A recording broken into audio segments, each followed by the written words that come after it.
When I was preparing for my Certified Fundraising Executive exam, I made a critical error. And that error was I decided not to study at all. I was a chronic overachiever who was very like Hermione Granger and would get all up in my head about exams. And I just thought, I'm going to wing this. I know this. This is my industry. And I thought I could reduce my own stress and kind of roll the dice with this exam. I thought that I could handle it. This is a very rigorous exam. I don't know any other way to put it. Um, you will not have simple questions like, what should you do first to start or what should you do to start a donor relations program? And three of them are wrong and one of them is right. That's not this exam. They're going to ask you, what is the first step you would do to create a donor relations program? And two or three of them will be things you should do. And maybe qualitatively, you might put them first as like step 1B or something. You're going to have to do a lot of discernment to make sure that those things are in the exact order. They're asking you to make highly subjective qualitative judgments, and they're asking you to make sure that you do them precisely right.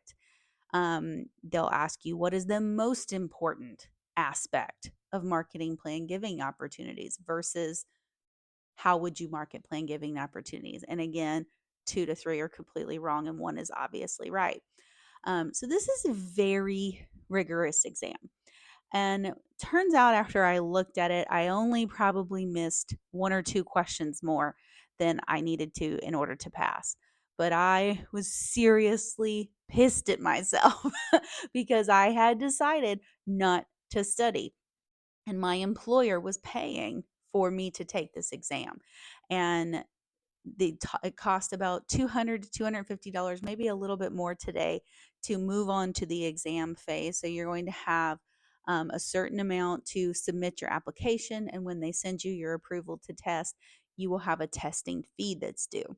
So my employer was paying for the testing fee. So when I failed, I knew I was going to have to persevere, retake the test on my own dime. So I went back. At that point, I realized what I needed to do.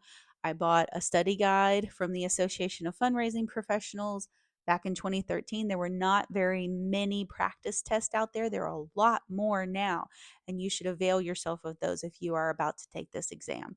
But find a study group that meets virtually or in person if you're in a big enough city, and really take this exam seriously. You should be studying almost daily between 6 to 8 weeks before you take the exam, and make sure that you have sample materials that show you how uniquely these questions are worded, because they are very different than any other exam that I've ever seen.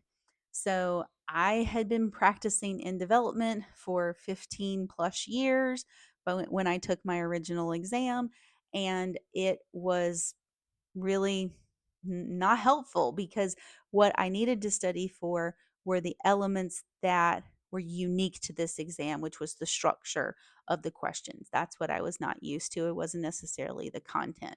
So do make sure that you do that. The second time, I breezed right on through, totally fine. I've never had any problems with recertification.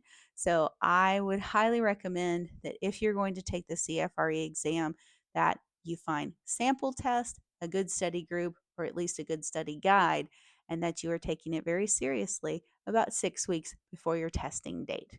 So if you have any other questions about why you might want to become a CFRE or what that would do for your organization to help you lobby for your bosses to budget for you to go through this process and get this designation, let me know in the comments. Have you taken the CFRE exam? How did you find it? I personally found it pretty difficult. And don't go through what I went through. Make sure that you take it seriously from the get-go and that you study, because it's going to cost you a few $100s to retest if you don't.